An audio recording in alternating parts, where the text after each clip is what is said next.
Mundus mutatus. The world has changed. I taste it in the water. I feel it in the soil. I can smell it on the wind. Much that once was is lost, for none now live who remember it.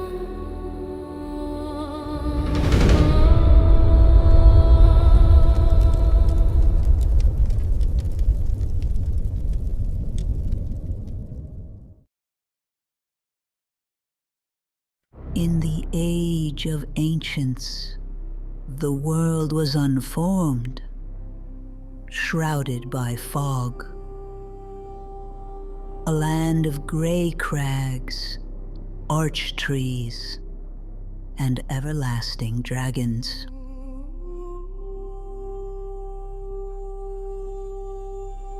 But then there was fire, and with fire came disparity.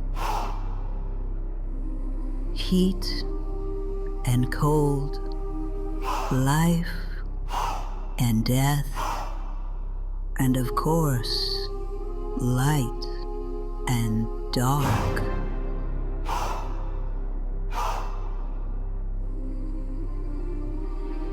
Then, from the dark, they came and found the souls of lords within the flame.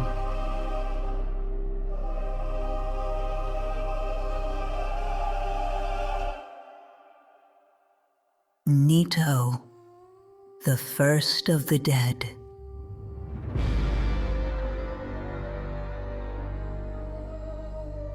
The witch of Izalith and her daughters of chaos. Gwyn, the Lord of Sunlight, and his faithful knights. And the furtive pygmy, so easily forgotten.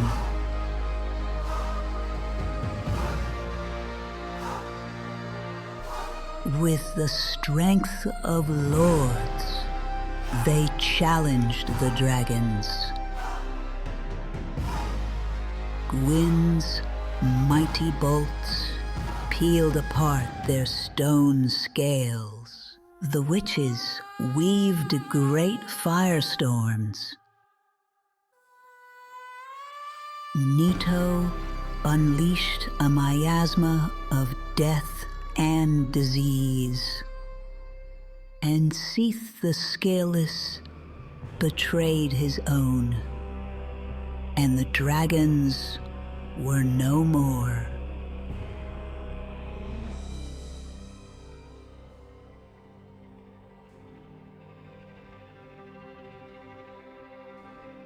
Thus began the Age of Fire.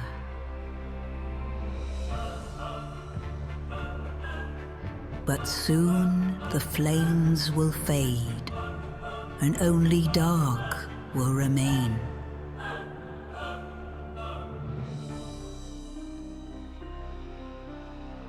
Even now, there are only embers, and man sees not light, but only endless nights. And amongst the living are seen carriers of the accursed Darksign.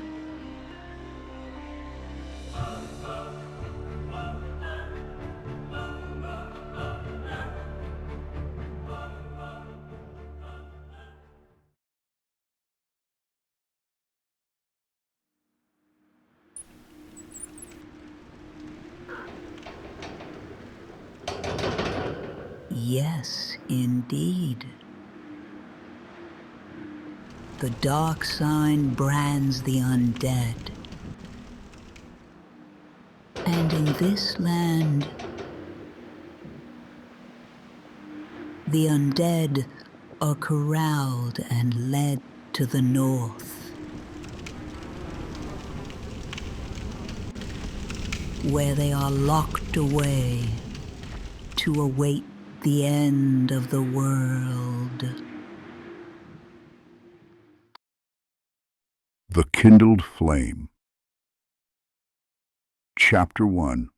The Branded. Aiolos pressed his face against the rusted iron bars, his calloused fingers gripping the metal until his knuckles went white. The cold bit into his skin like the teeth of some invisible beast. "Acantha," he whispered into the darkness beyond his cell, his voice barely more than a rasp. "Don't surrender to it. We cannot let them break us. We cannot let the madness take hold." His words echoed down the corridor like a prayer offered to deaf gods. Nothing answered but silence. That terrible, suffocating silence that pressed against the mind until reason began to crack. He shook the bars with desperate fury, metal clanging against stone in a rhythm that matched his hammering heart. "Acantha!" Still nothing. The hallway swallowed his cry and gave nothing back. His strength left him then, flowing out like blood from an open wound. He released the bars and turned away, his shoulders sagging under the weight of solitude. In the corner of his cell, cockroaches the size of a grown man's thumb scuttled through cracks in the ancient masonry. Their carapaces gleamed like black armor in the dim light filtering through gaps in the stone. "Forgive the intrusion, friends," Aiolos murmured to them, his voice touched with the kind of madness that comes when a man speaks to insects for want of human company. He moved to the opposite corner and lowered himself onto the cobblestones. The cold seeped through his ragged clothes and into his bones. At 19 years of age, barely a heartbeat in a world where beings could live for millennia. Was this to be his end? To rot in this tomb while his mind slowly dissolved into the same hollow madness that had claimed so many others? Above him, shafts of pale light leaked through iron grates in the ceiling, carrying with them the scent of rain and freedom. Such cruel mockery to see the sky but never touch it, to know the world continued beyond these walls while he withered in darkness. He bowed his head and whispered a prayer. "O flame, mother of our will, I beg you once again, find purchase within me, and give me the strength to overcome this trial." With little strength left within him, he laid his head against his forearm and let his eyes drift closed, seeking escape in dreams that might still remember warmth and light.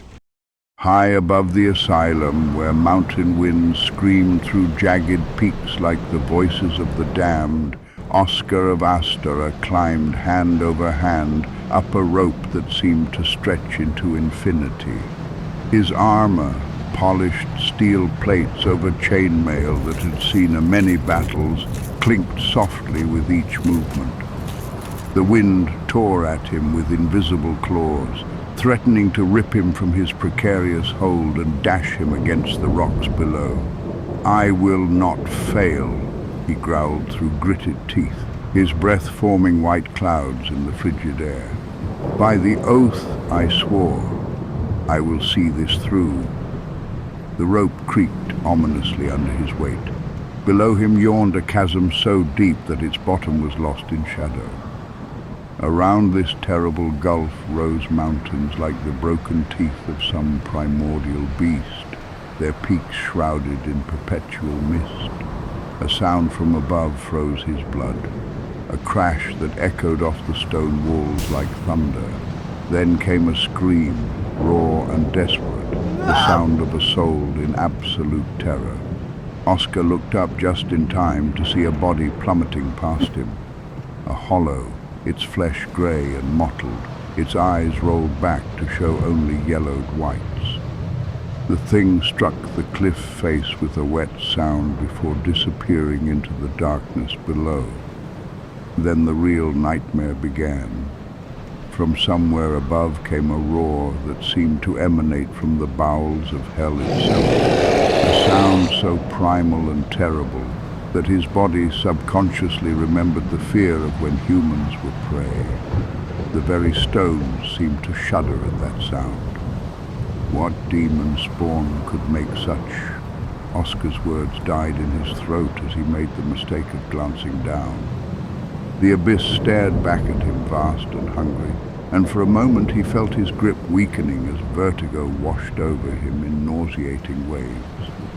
He closed his eyes and steadied himself. "I am Oscar of Astora," he declared to the uncaring wind. "I serve the way of white, and I fear nothing that walks this cursed earth." But even as he spoke the words, he felt the lie in them. In a world where gods had abandoned their thrones and demons walked freely among men, what man could truly claim to know no fear? He resumed his climb with renewed urgency. The moss-covered stones of the asylum loomed above him like the walls of a massive tomb.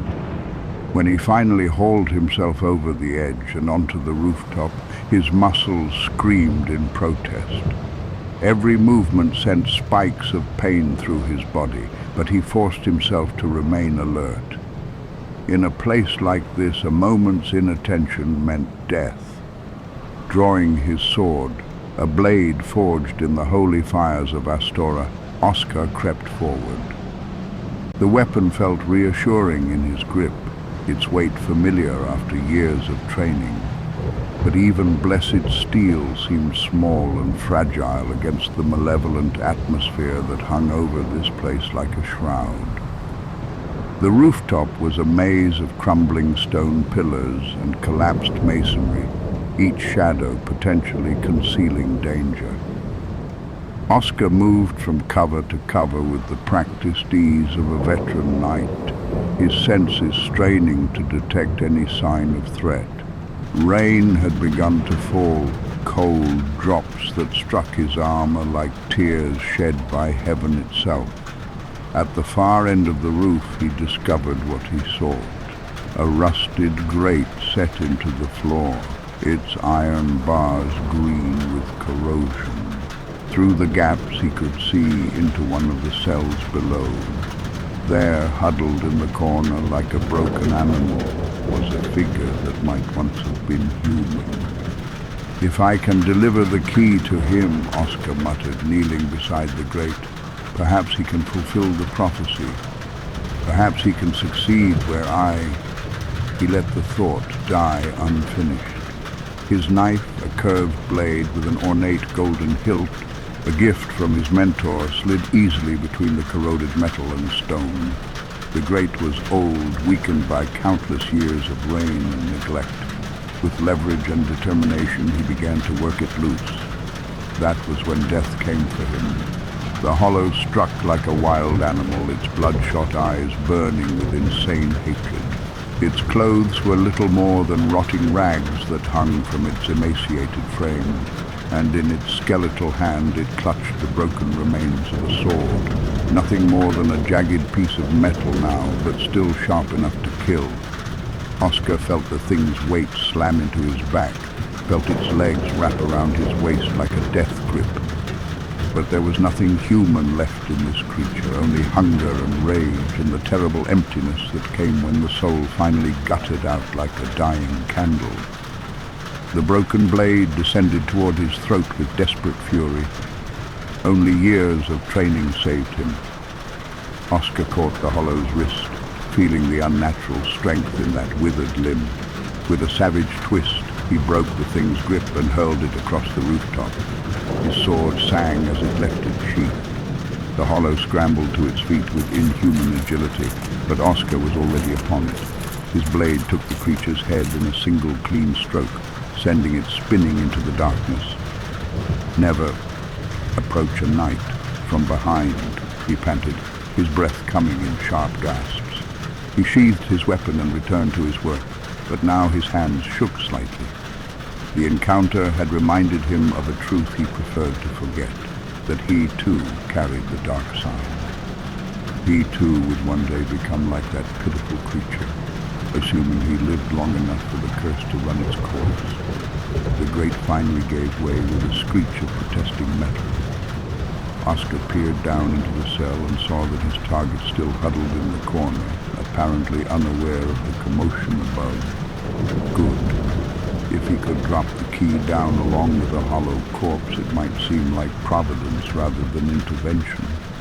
He dragged the corpse back to the opening. From his belt pouch, he retrieved the cell key. He tied it to the corpse's wrist with a leather cord, checking the knot twice to ensure it would hold. "Forgive me for using you thus," he whispered to the dead hollow. In life it had been someone's child, perhaps, someone's hope for the future.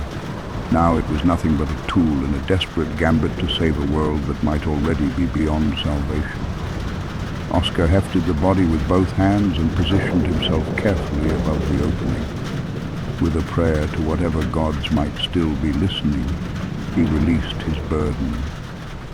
The corpse fell 3 stories and struck the cell floor with a sound like breaking bones. The figure in the corner stirred, then looked up toward the source of this unexpected gift. Oscar caught a glimpse of eyes that still held sanity, tired and desperate, but not yet consumed by the hollow madness. Let him be the one, Oscar prayed. Let him be strong enough to ring the bells and break this curse upon the world. There was no way down through the opening. The drop was too steep, the walls too smooth. Oscar would have to find another way into the asylum if he hoped to aid this potential chosen undead directly. He turned and began to explore the rest of the rooftop, his footsteps echoing off the ancient stones. That was when he discovered the true scope of his folly. At the northern edge of the building, a massive section of the roof had collapsed, leaving a wound in the structure that yawned open like a mouth. As Oscar approached this gap, he felt something watching him. The sensation crawled across his skin like ice water, raising every hair on his body.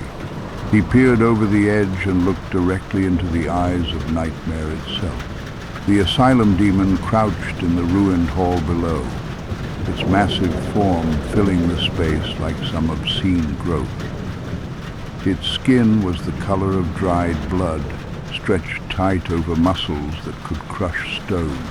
Bone spikes jutted from its flesh at grotesque angles, and in its grip was a hammer forged from the root of an arch tree, petrified and ancient, with enough force it could be used to pound this building to dust.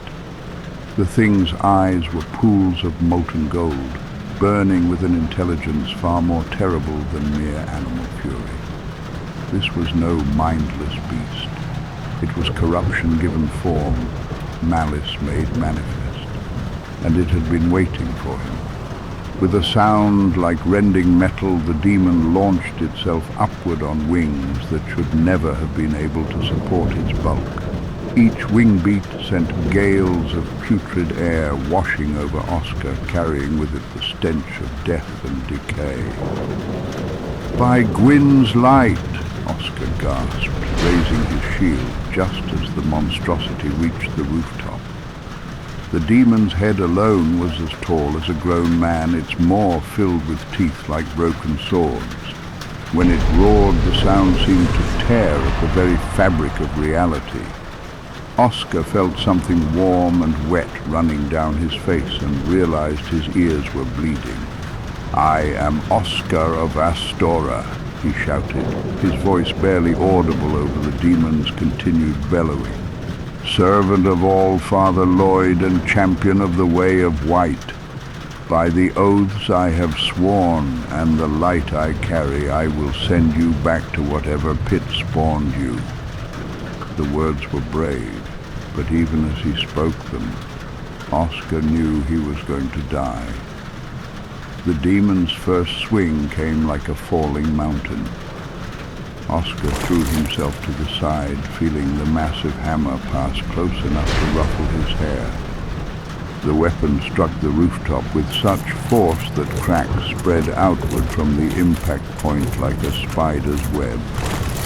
Oscar rolled to his feet and struck at the demon's leg with his blessed blade. The steel bit deep, drawing a spray of black ichor that hissed and steamed where it struck the stones.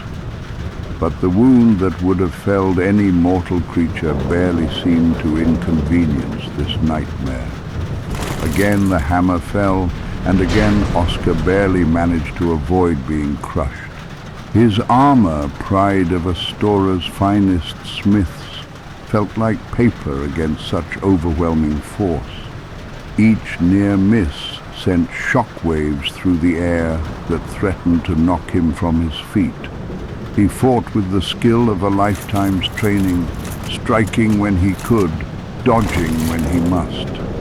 But it was like trying to fell a mountain with a dagger. For every shallow cut he managed to inflict, the demon seemed to grow stronger, more enraged. The end came without warning. Oscar had rolled between the demon's legs, hoping to strike at its unprotected back, but the creature was not the mindless brute he had taken it for. As he raised his sword for what he prayed would be a killing blow, the demon's massive hand closed around him like a trap. He felt his ribs crack as that terrible grip tightened.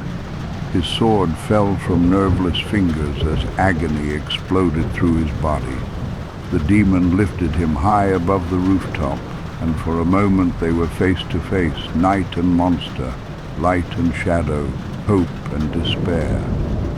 The demon's eyes held a terrible intelligence, and in that gaze, Oscar saw the truth. This creature had once been human. Somewhere beneath that monstrous exterior was the remains of someone who had once loved and laughed and dreamed of better days.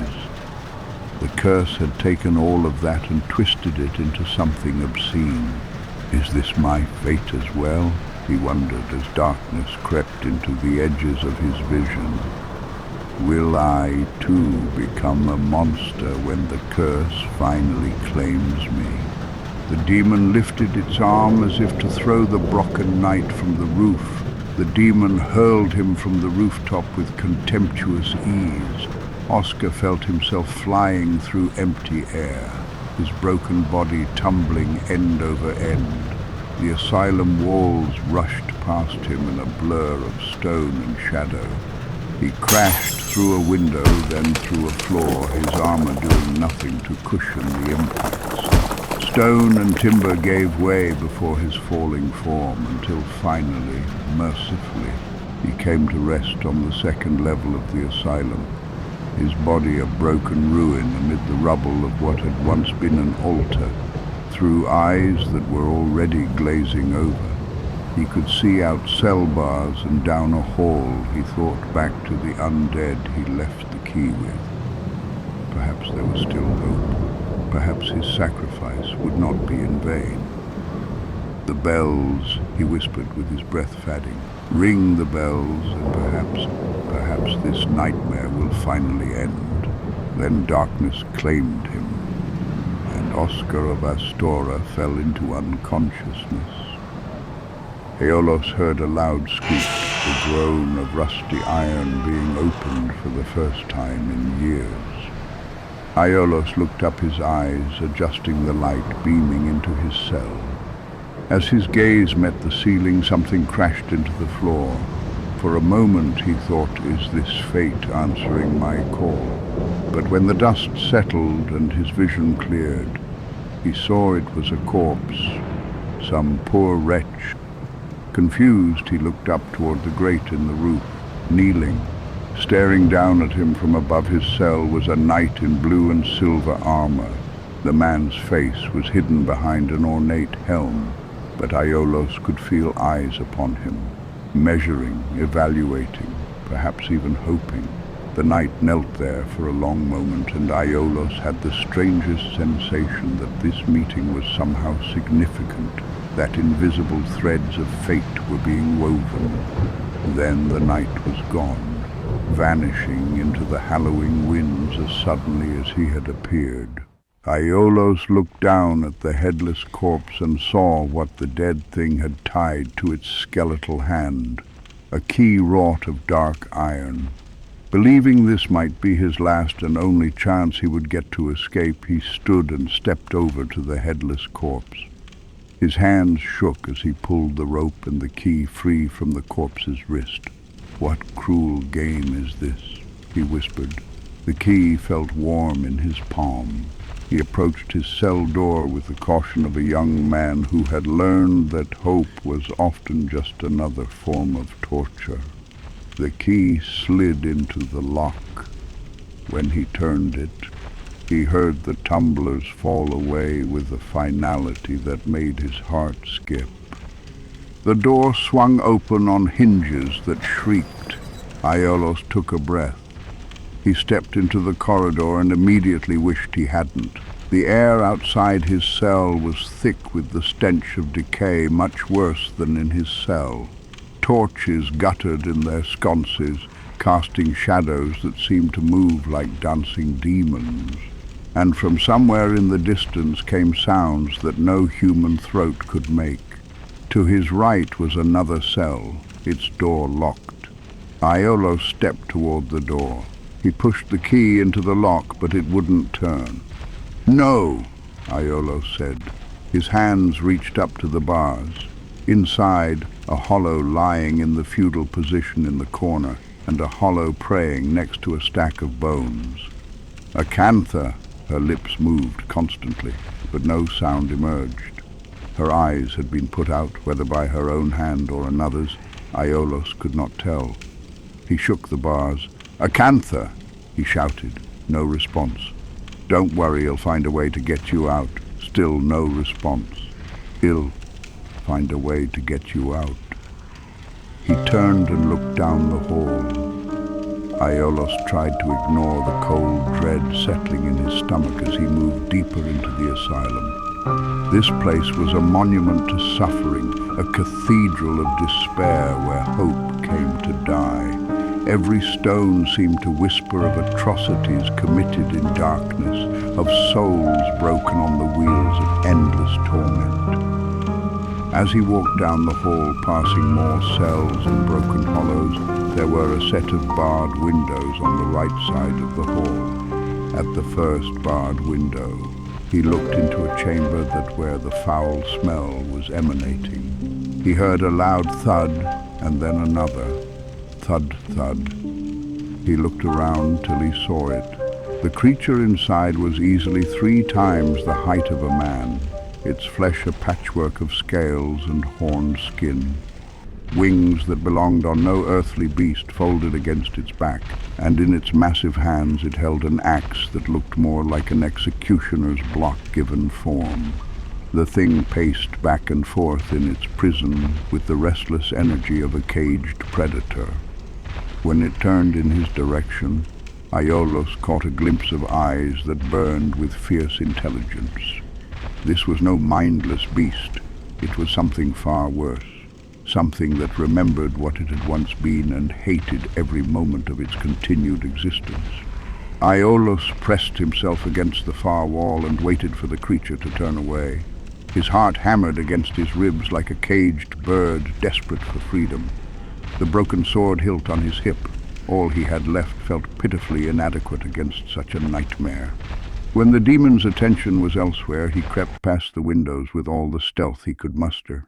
But the asylum was full of reminders of its true purpose.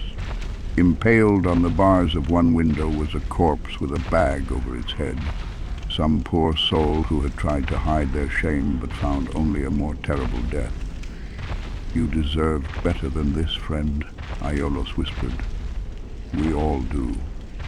He moved through the passageway, each step taking him deeper into a labyrinth designed by madmen for the torment of the innocent. Water dripped constantly from unseen sources, and the walls wept with moisture that might have been condensation, or might have been something far worse. In an aqueduct chamber, he was forced to wade through water that was black as ink and twice as foul. The water reached his knees, and he tried not to think about what diseases might be breeding in this festering soup. An archway led to a ladder that climbed toward blessed light. As he hauled himself upward, rung by rung, Aiolos felt hope stirring in his chest for the first time in weeks. For a moment, sunlight touched his face. It felt warm and life-giving after so long in darkness. He emerged into a courtyard, the overcast sky and the wind rushing overhead. The courtyard was austere but beautiful in its simplicity. No decorations adorned the space save for two weathered statues, clean lines of stone and mortar, a staircase leading to great wooden doors, and in the center a mound of ash with a sword thrust through its heart. The sword was a thing of beauty. Its blade was twisted in a perfect spiral. The hilt was long enough for two hands wrapped in leather that had once been white but had darkened with age and use. The winds howled above. Aiolos approached the ash pile with reverence. Something about this place felt calming. A sense of a still peace lay in the air. He reached out with his internal flame, that spark of life that all living beings carried within them. The ashes responded instantly, erupting into a pillar of fire that warmed his soul as well as his body. This was a bonfire, a beacon of hope in a world gone mad. It felt like a sanctuary where the weary could rest and the wounded could heal. But there was no time for rest. Not yet. The great doors beckoned, and beyond them lay either freedom or death. In this place, Aiolos was no longer certain there was a difference between the two. He walked over to the doorway. The doors were massive things of iron and oak bound with bands of steel. Aiolos placed one hand on each door and pushed with all his might. They groaned like living things as he forced them open, protesting against movement after decades of stillness. Beyond lay a banquet hall that might once have hosted great feasts. Now it was empty save for massive clay urns that lined the walls like silent sentinels. The ceiling had partially collapsed, letting in shafts of grey light that illuminated nothing but dust and decay. Aiolos had taken perhaps a dozen steps into the hall when his enemy arrived. The Asylum Demon dropped from the ruined ceiling like a falling star, its massive bulk striking the floor with enough force to crack the ancient stones. This close, its size was overwhelming, a mountain of corrupted flesh and bone that radiated malice like heat from a forge. Its hammer was a work of art in its own terrible way. The twisted root of an ancient arch tree, it pulsed with dark energy that made the air itself seem to recoil. The demon's eyes fixed on Aiolos with predatory intelligence. It had been waiting for him, perhaps for weeks, perhaps for years. In this place where time moved strangely, such distinctions had little meaning. For a heartbeat, neither moved. Man and demon regarded each other across the ruined hall, like actors preparing for the final scene of a tragedy. Then the moment shattered as the demon raised its hammer and brought it down with force enough to split mountains. Aiolos threw himself aside, feeling the wind of the weapon's passage tear at his clothes. Where he had been standing, the floor simply ceased to exist, replaced by a crater deep enough to hide a horse. The broken sword hilt in his hand was a joke against such power, but it was all he had, and so he would make it serve. He rolled to his feet and struck at the demon's ankle, the rusted metal barely parting flesh that felt like leather armor. The demon's roar looked down and snorted in rage and shame, but Aiolos pressed his attack. If he was going to die, and death seemed almost certain, then he would die fighting. The hammer swung again, and again he barely escaped being crushed. But each near miss was teaching him the demon's rhythm, showing him patterns in its seemingly chaotic assault. It was faster than something so large had any right to be, but it was from hunting the beasts of the great swamp. Even demons had limits. He rolled between its legs and struck again, this time at the thick tendons behind its knee. They stopped moving, and for a moment Aiolos dared to hope. But the creature recovered quickly, spinning with surprising grace to face him once more. Aiolos knew he couldn't keep this up. The realization struck him like a blow to the chest as he narrowly rolled out of the way of another devastating swing, the Asylum Demon's great hammer cratering the stone where he'd stood mere heartbeats before. Fragments of ancient flagstone erupted into the air, and the impact sent tremors through his legs even from several feet away. The weight of that weapon, the sheer crushing force behind each blow, spoke of nothing but absolute annihilation should it find its mark. As he scrambled back to his feet, gasping for breath that tasted of dust and decay, his desperate gaze swept the chamber. There, in the shadowed corner of the room, partially obscured by the dancing light of dying braziers, he saw salvation. An open door, its frame shrouded in darkness. He looked back at the demon, that mountainous horror of sagging flesh and corroded muscle, its beady eyes burning with mindless hatred. Without hesitation, Aiolos rolled toward the doorway to dodge another incoming swing.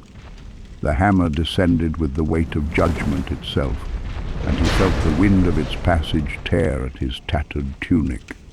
When he came up from the roll, his legs already screaming in protest, he ran with everything he had left. Behind him, he felt rather than saw the hammer impact exactly where he had been moments ago, the stone splitting with a sound like the world itself cracking open. Without daring to look back, he dove for the door, his body tucking into a roll that carried him through the threshold. The instant his body cleared the frame, he heard the grinding shriek of metal on metal as iron bars slammed down behind him, sealing him in this narrow corridor and locking the demon out. Or perhaps locking him in. In this wretched place, it was difficult to say which was worse. He turned around, his chest heaving, and felt the heavy thump-thump of the demon's ponderous footfalls as it approached. Each step made the very walls tremble. It came closer, and through the narrow gaps between the iron bars, Aiolos looked straight into the eyes of the Asylum Demon. Red, fierce, filled with a hatred so pure and absolute it seemed almost divine in its intensity. For a moment raw fear rushed over him like ice water in his veins, threatening to freeze him where he stood. But then he calmed, forcing the terror down into the pit of his stomach where it churned with hunger and exhaustion. The bars separated them. The demon roared, spittle flying from its grotesque maw, but it could not reach him. Not here, not now. Aiolos turned and jogged down the stairs, each step taking him further from that monstrosity. His legs felt like lead, his breathing ragged, but he pressed on. At the bottom of the stairs he found himself in another waterlogged chamber, the familiar ankle-deep filth sloshing around his boots. He looked around for an exit, his eyes adjusting to the perpetual gloom, and saw a door on the opposite end of the room. Then he looked to his right and felt his heart lift despite everything. Another bonfire, its coiled sword thrust into accumulated ash, waiting to be kindled. He raised his hand to the fire once again, and as he drew close, it ignited with that same supernatural ease, flames dancing to life as though welcoming home a long-lost traveler. The warmth washed over him, and he felt some of the terrible cold that had seeped into his bones begin to recede. Feeling the blessed heat of the bonfire, he decided to sit down and rest for a moment, his back against cold stone, his muscles finally allowed to unclench. Like Father said, Aiolos murmured to the empty room, his voice barely audible over the crackling flames. When far from home, the fire will always be a warm and loving mother. The words felt hollow in this place of death and madness, but he clung to them nonetheless. They were all he had left of the world before, of warmth, of family, of a life that now seemed as distant as the stars themselves. After Aiolos felt sufficiently rested, though his stomach still gnawed at itself with hunger, he stood and walked over to the exit. He paused in the doorway and looked down a long hall, another cell block, its architecture identical to the hallway of his own imprisonment in this cursed asylum. Multiple cells lined both walls, their doors hanging open like the mouths of corpses, and at the far end of the corridor stood a hollow, its posture oddly rigid. Aiolos narrowed his eyes and looked more closely at the hollow. Something was wrong. Its arms were raised, holding something, and then he understood. It loosed an arrow. Aiolos was just barely able to throw himself to the right, the projectile hissing past his head and clattering against the stone somewhere behind him. He heard a second one impact the wall inside the hall with a sharp crack, then steeled himself as yet another arrow struck stone with that same deadly precision. This hollow wasn't mindless. It had retained enough skill to wield a bow, which made it far more dangerous than the shambling wretches he'd encountered thus far. He stepped into the doorway and ran, his boots splashing through shallow water as he dodged another incoming arrow that whispered death as it passed. To his left was an open cell, and he rolled through its entrance, narrowly being missed by yet another arrow that embedded itself in the wall with a meaty thunk. He splashed into the room, water soaking through his already damp clothing. The cell was filled with standing water and two corpses in various states of decay. Upon one, sitting with its back against the open cell door, lay a small wooden shield. Little more than boards bound together, really. Aiolos picked it up, testing its weight, and muttered, "Less of a shield and more of a pot lid, but it'll have to do." He steeled himself, taking a deep breath, then looked out into the hall. He ducked his head back in just in time to avoid an incoming arrow that would have taken him in the face. His heart hammered in his chest. Now or never. He ran out into the cell block with full intent to close the distance and kill the hollow with the broken sword still tucked in his belt. As he reached the halfway point of the corridor, expecting another arrow, the hollow did something unexpected. It turned around and started running away, its shambling gait carrying it with surprising speed down the hall. Aiolos gave chase, his footfalls echoing in the confined space. But nearing the end of the hall, he saw the hollow turn down another corridor and disappear from sight. He slowed his pace, caution warring with the urge to pursue, and as he approached the corner, he saw a corpse face down on the ground, its skeletal hand still clutching a weapon. It was a fully intact hand axe, its blade dull but serviceable, far superior to the pitiful broken sword shard he'd been carrying. He bent down and picked up the weapon, feeling its weight, the worn leather grip still solid in his hand. "This will do far better than the broken sword," he said, and stepped into the doorway that led upward. He looked up a flight of stairs shrouded in shadow. He still couldn't see the hollow archer, but he knew it was up there, waiting. He steeled himself, raised his makeshift shield, and ascended the stairs at a measured pace, his senses straining for any sign of movement. At the top, he saw the hollow, bow drawn. It loosed another arrow. Aiolos shifted to the right just in time, the arrow skimming past his shoulder, and ran straight for the hollow. He rolled forward as it drew and released its final arrow, the projectile sailing harmlessly over his tumbling form, and came up with his axe already swinging. He brought it down on the hollow's shoulder with a wet crunch, the blade biting deep into corrupted flesh. The hollow stumbled backward, its bow clattering to the ground. Aiolos pressed his advantage, bringing his axe up again and slamming it down on the hollow's collarbone. The blade impacted with a sickening sound of breaking bone, and the hollow's body went limp, collapsing to the ground in a heap. Blood, thick, dark, almost black, spurted from the wound. Aiolos looked at his axe, now slick with gore, and swung it sharply to knock some of the blood off. "All right," he said to the empty hall, his voice carrying a grim satisfaction. "I think I'm now prepared to find a way out of here." He stepped over the corpse, moved down a small connecting hallway, and emerged onto a balcony that overlooked the courtyard below. He stepped forward to the low wall and looked over. down at the bonfire far beneath him. From this better vantage point he surveyed the entire courtyard and whispered, "It still feels strangely peaceful." The observation unsettled him. In a place like this, a charnel house of the damned, peace felt wrong, like the calm before some terrible storm. Aiolos looked to his right and walked down the corridor. Before him lay two staircases, one ascending, one descending into deeper darkness. After a moment's consideration, he decided to take the one that ascended. Perhaps height would give him perspective, show him a way out of this nightmare. As he climbed the stairs, each step measured and careful, he looked around. The silence pressed against his ears. It felt too quiet, the absence of sound somehow more threatening than any noise. He looked up toward the top of the stairs and saw a large silhouette blocking the dim light from above. It started to move. "A boulder!" his mind screamed, and Aiolos threw himself to the right, rolling desperately down toward the lower staircase. He landed hard, pain shooting through his legs and hips as his body absorbed the impact.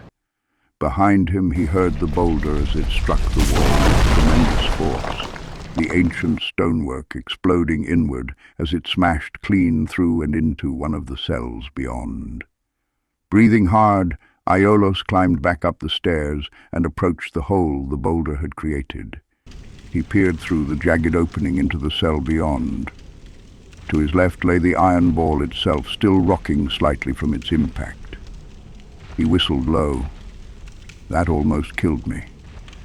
He looked to his right within the cell and froze.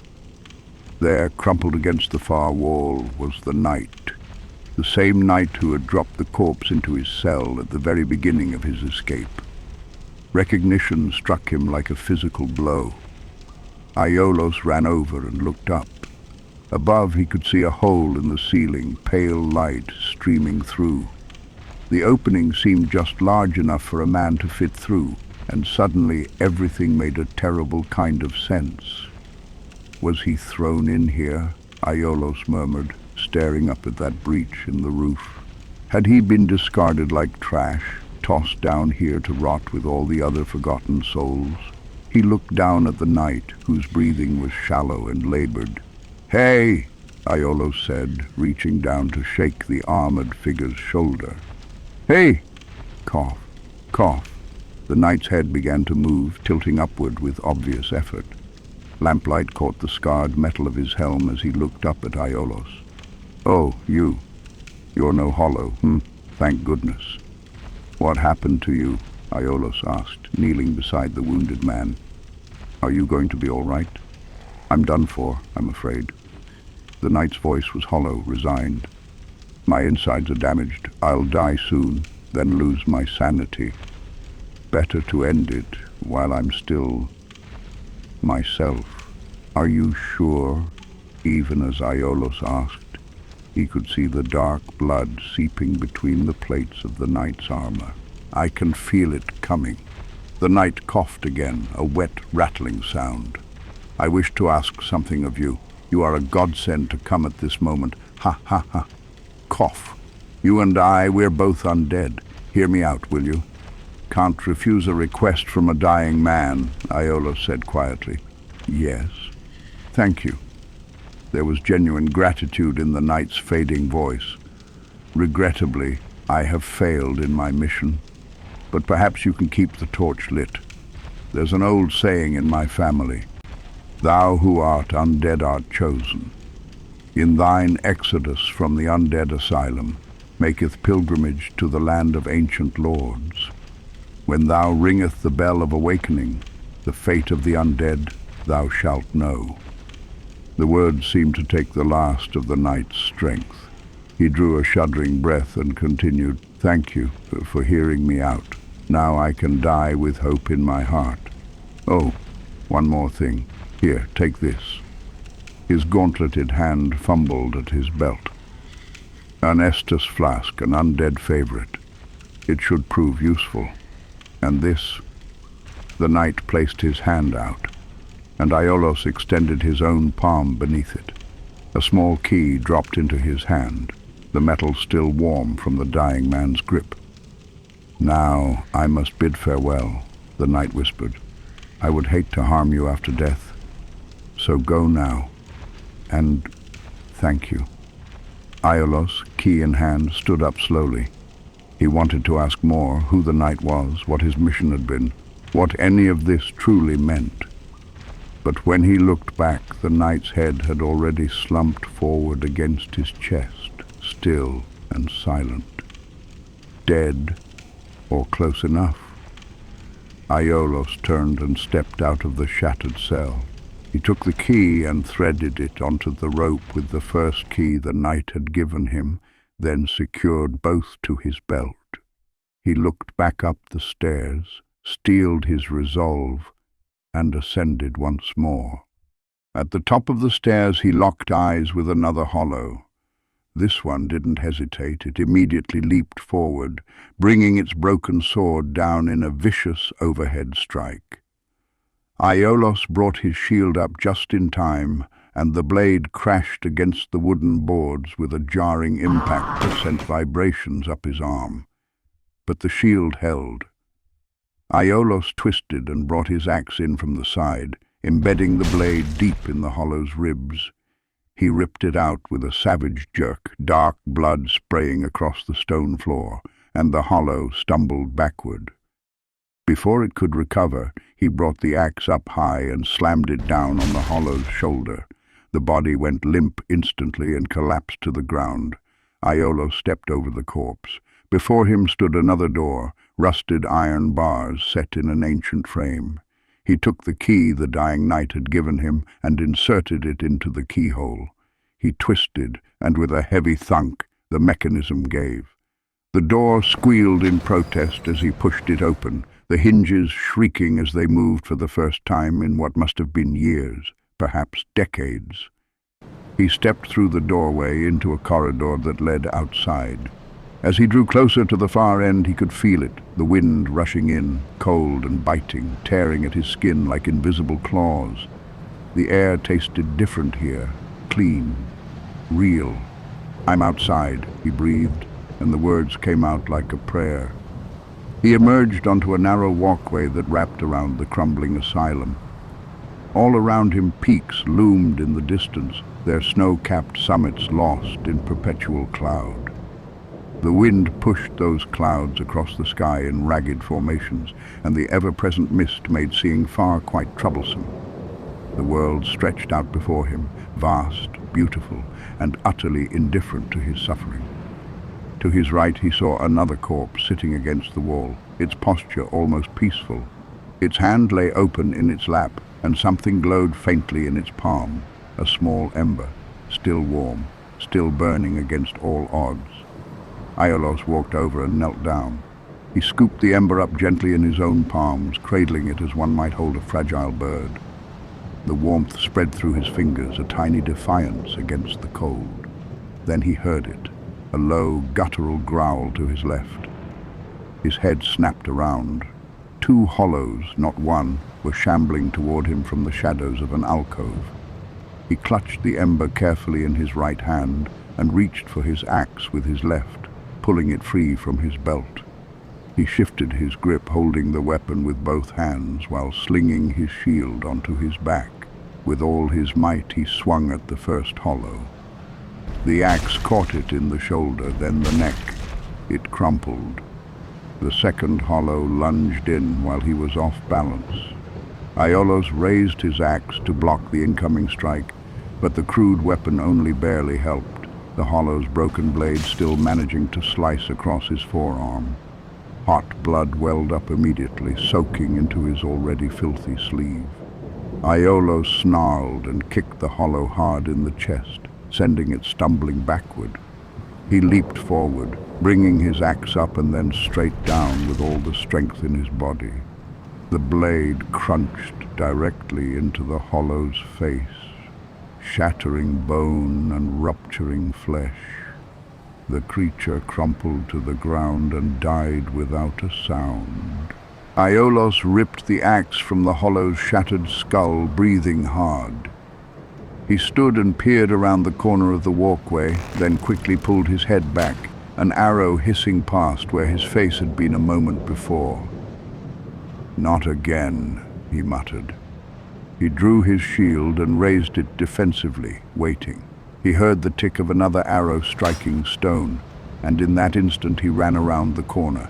He saw the hollow archer drawing back for another shot and rolled just as it released. The arrow sailed over his tumbling form, and he came up swinging. His axe embedded itself in the hollow's ribs with a wet crunch. He yanked it free, and the hollow staggered back, fumbling for another arrow. Aiolos didn't give it the chance. He jumped forward and brought his axe down on the hollow's shoulder, shattering the crude bow it held. The arrow clattered uselessly to the ground, followed by the hollow itself. Aiolos looked to his left and saw a large archway, its entrance shrouded in white fog, that strange barrier he'd seen before, the kind that separated one world from another. He looked to his right and saw another doorway, this one clear and open. "I'll take this road," he decided, and stepped through. Inside he encountered a hollow in full armor, not the corroded patchwork pieces the others wore, but a complete set that had once belonged to a proper soldier. The hollow turned toward him, and Aiolos grinned despite his exhaustion. "Good. I'm ready for a challenge." The hollow ran forward with surprising coordination and came in with a thrusting attack, its sword aimed directly at Aiolos's chest. He blocked it with his shield, feeling the jarring impact travel up his arm, then quickly brought his axe forward in a horizontal slash aimed at the hollow's ribs, the same attack that had felled so many others. But this one was different. It dodged backward with practiced ease, maintaining distance. "Oh, you're smarter than the others," Aiolos observed, a note of genuine respect in his voice. Not willing to lose momentum, Aiolos pressed forward. The armored hollow raised its shield defensively, but as Aiolos closed the final distance, it dropped its guard for just an instant, perhaps preparing for a counter-thrust. That instant was all Aiolos needed. He brought his axe up and down on the hollow's shoulder with brutal force, then kicked it backward before it could recover. He struck again, the same shoulder, the blade biting deeper. The hollow looked up, its movement slowing, and tried to raise its sword for another thrust. But Aiolos, seeing the opening, brought his axe in from the right while the hollow was distracted. The blade found its mark, embedding deep in the hollow's ribs. The hollow looked down at the axe, then up at Aiolos, and finally went limp, collapsing to the ground in a clatter of armor. Aiolos pulled the Estus flask from his hip and took a measured sip. Immediately he felt a rush of energy flow through his body, his wounds knitting closed, his exhaustion melting away like morning frost. "Wow," he breathed. "I can see why that's an undead favorite. I feel like I just had a full night's rest." His stomach growled loudly, breaking the moment. "Still hungry, though," he said with a pathetic whimper. He looked around the chamber and saw another barred door at the far end. He approached and tried the key the dying knight had given him, but it didn't fit. The lock refused to budge. "Well," he sighed, "I guess that means I have no other choice." Aiolos turned back, retraced his steps, and walked back outside to stand before the fog gate. He paused there, looking behind him over the low wall and the spiked bars that lined it, out toward the mountain range beyond. The vista was breathtaking, beautiful, and terrible in equal measure. "Will I ever make it home?" he whispered to the wind. "Is my home even still there to return to?" The questions hung in the air, unanswered and perhaps unanswerable. He turned toward the fog gate, took a deep breath, and stepped through. He found himself atop a small balcony overlooking the banquet hall, and directly beneath him, its grotesque head tilted upward, was the Asylum Demon. Their eyes met across the distance, and in that moment, something primal and terrible ignited within Aiolos. Not courage, exactly, but a white-hot fury born of exhaustion, hunger, and the sheer injustice of everything he had endured. The fire boiled over inside him. He squeezed the handle of his axe so hard his knuckles went white, raised his shield, and without thinking, without hesitation, he leaped. He plummeted through the air and brought his axe down on the demon's face with every ounce of strength in his body. The blade sank deep, and blood, thick, hot, real, gushed forward in a torrent. Gore splattered across Iolos's face and chest as he ripped the axe free and jumped down to the ground. He landed hard, his legs screaming in protest at the story-and-a-half drop. Pain shot through his knees and ankles, but he forced himself to stay standing. "You stand between me and freedom." Iolos didn't have a chance to finish his declaration. The demon's great hammer came sweeping in from the side like the hand of an angry god, intent on crushing him against the wall. He rolled out of the way just in time, the weapon smashing into stone where he'd stood, fragments of wall exploding outward. He took a breath, raised his shield, and watched the demon carefully. It raised the great hammer and slowly, ponderously, began to turn.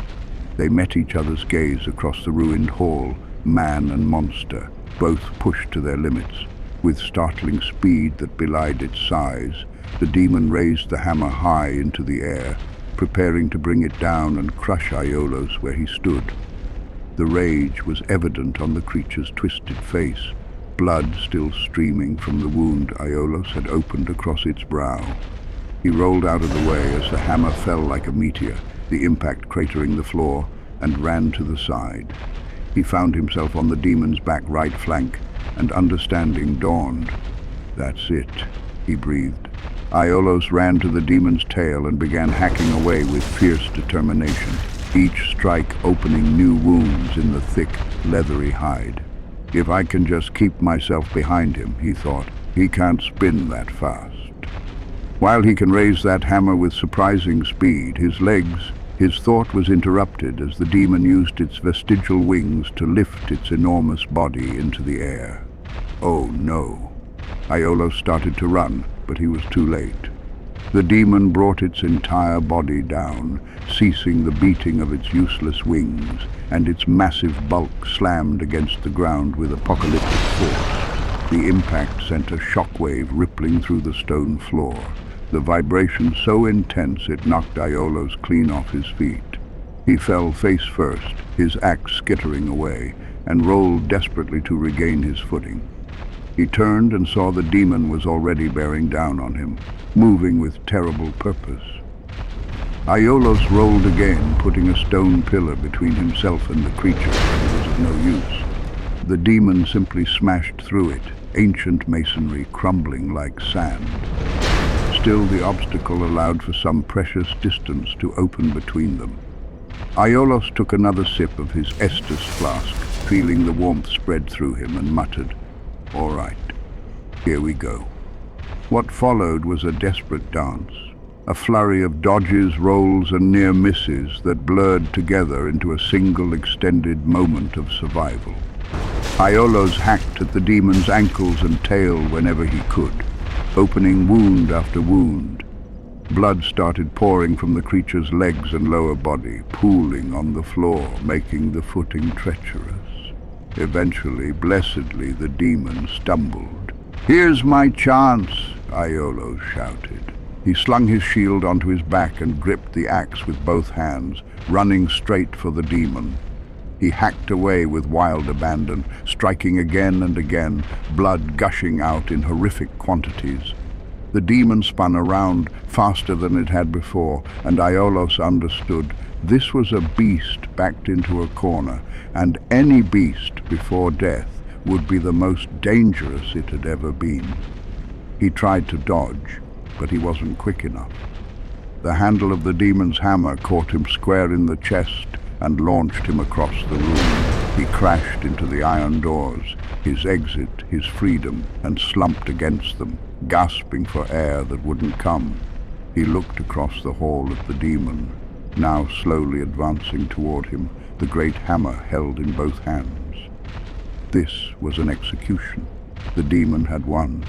Iolos stood tall, despite everything, his vision swimming, blood trickling from his mouth. This is it, he thought. For a moment, everything simultaneously sped up and slowed down. Time became meaningless. Aiolos ran forward with what strength he had left. The demon raised the hammer high above its head, preparing to bring it down and end this struggle once and for all. But Aiolos didn't even look up. He knew with absolute certainty that both he and the demon were on their last legs. One final exchange would decide everything. The hammer began its descent. Aiolos rolled to the left on pure instinct, the massive weapon missing him by a hair's breadth and smashing into the floor with a sound like thunder. He leaped up, axe gripped in both hands, and brought it down on the demon's face with the very last of his strength. The demon jerked its head back violently, and the axe blade carved a brutal line across its throat. Blood erupted from the wound in a scarlet fountain. The demon roared, a sound of fury and disbelief, then wobbled on its massive legs and fell. The Asylum Demon crashed face first onto the ground, the impact shaking the entire hall. Its body twitched once, twice, then went still. Aiolos stood over it, chest heaving, covered in blood, both his own and the demon's. For a long moment he simply stared at the corpse, unable to quite believe it was over. Then, slowly, he turned toward the iron doors and freedom beyond. Aiolos stood before the great iron doors, his body trembling with exhaustion, pain radiating from wounds both fresh and half-healed. Blood, his own and the demon's, had dried into a crusted shell across his skin and tattered clothing. He placed his hands, one on each door, feeling the cold metal beneath his palms, and pushed with all his remaining might. The doors groaned in protest, their ancient hinges shrieking like the damned as they swung slowly outward. The sound echoed across the mountain peaks, a declaration to the world that one more soul had escaped the asylum's grasp.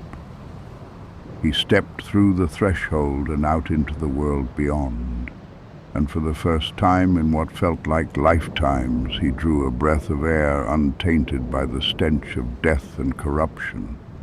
He looked around, his eyes adjusting to light that seemed almost painfully bright after the perpetual gloom of the asylum. The mountain peak stretched before him, barren and windswept, stone-worn smooth by countless centuries of exposure to the elements.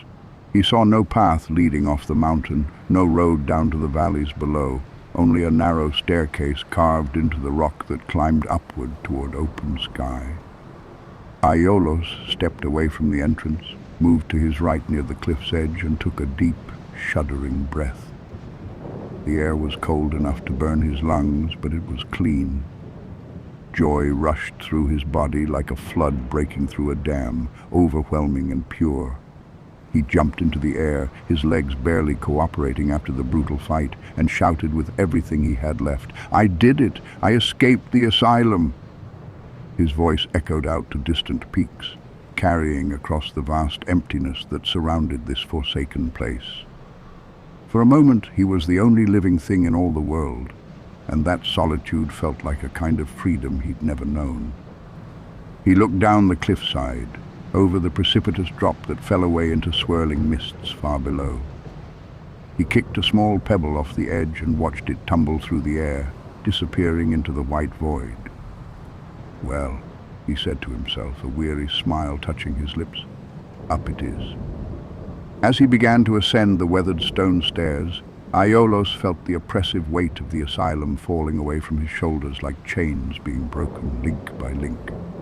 Each step carried him higher, carried him closer to freedom, or at least to whatever passed for freedom in this cursed age. The stairs were steep and uneven, worn down by time and the passage of countless feet now turned to dust. His legs burned with the effort of climbing, his wounds pulling and aching with every movement, but he pressed on.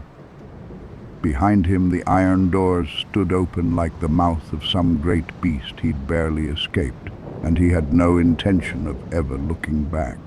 Halfway up the ascending path, Aiolos stopped to catch his breath, his chest heaving. Around him he saw several gravestones, both to his right and left, scattered across the mountainside like broken teeth. They were so old and weathered that their engravings had been almost completely erased by wind and time, the names of the dead worn away until only faint scratches remained, anonymous, forgotten. As all things eventually became in this fading world, he was about to continue when he heard something unexpected, a voice, small and plaintive, crying somewhere nearby. "Why don't they understand?" the voice sobbed. "I need to go out and see the world. Maybe I should just fly away." Aiolos stepped closer to the sound, his hand instinctively moving to the axe at his belt. Behind a gravestone to his right, partially hidden in its shadow, he found the source, a small hawk, its feathers ruffled and damp with tears. Noticing the shadow falling over him, the hawk turned around and looked up. What he saw was the tattered, hooded figure of what must have appeared to be a hollow, blood-stained, exhausted, barely standing. But there was something in the eyes, something the hawk must have recognized, because instead of fleeing, he simply stared. "You okay?" Aiolos asked, his voice hoarse from shouting and breathing the cold mountain air. The hawk lifted one wing and wiped away his tears with what might have been embarrassment. "No, what's it to you?" The bird's voice was young, defensive, trying to sound braver than he felt. "I'm Aiolos," he said gently, kneeling down so as not to loom over the small creature. "I overheard you crying." "I wasn't crying," the hawk insisted, though his eyes were still wet. "Well," Aiolos said with a faint smile, "I heard you're trying to leave this place, and so am I." Across the hawk's face flashed an expression of genuine surprise. He hopped up onto the headstone, his talons clicking against weathered stone, and looked directly into Aiolos's eyes for a long moment. It was an appraising look, searching, as if the bird were reading his very soul, his aura, the essence of who and what he was. Finally the hawk nodded, some internal decision made. "Yes, let's go." "Go where?" Aiolos asked, standing slowly, his knees protesting. "I don't know," the hawk admitted, "but let's leave before my parents catch us." With a flutter of wings, the hawk hopped up onto Aiolos's shoulder, his small talons gripping the fabric of the tattered hood. "I'm Snuggly, by the way, an arcane hawk. I said it before, but I'm Aiolos, pyromancer of the Great Swamp." Even as he spoke the words, Aiolos felt a pang of loss. Pyromancer. Once that title had meant something. Once fire had danced at his fingertips. Now he was just a branded undead with an axe and fading hope. They walked together up the remaining stairs toward the summit, their footsteps echoing in the vast silence. "I'm on a mission to find my way home," Aiolos said quietly. "I was kidnapped and brought here. I don't even know how long I've been trapped in that place."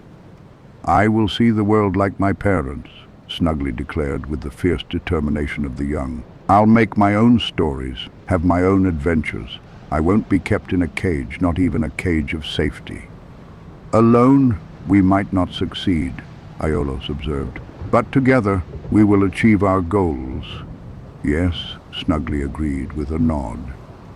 At the top of the stairs they emerged onto the true peak of the mountain, and the sight that greeted them stole Aiolos's breath away.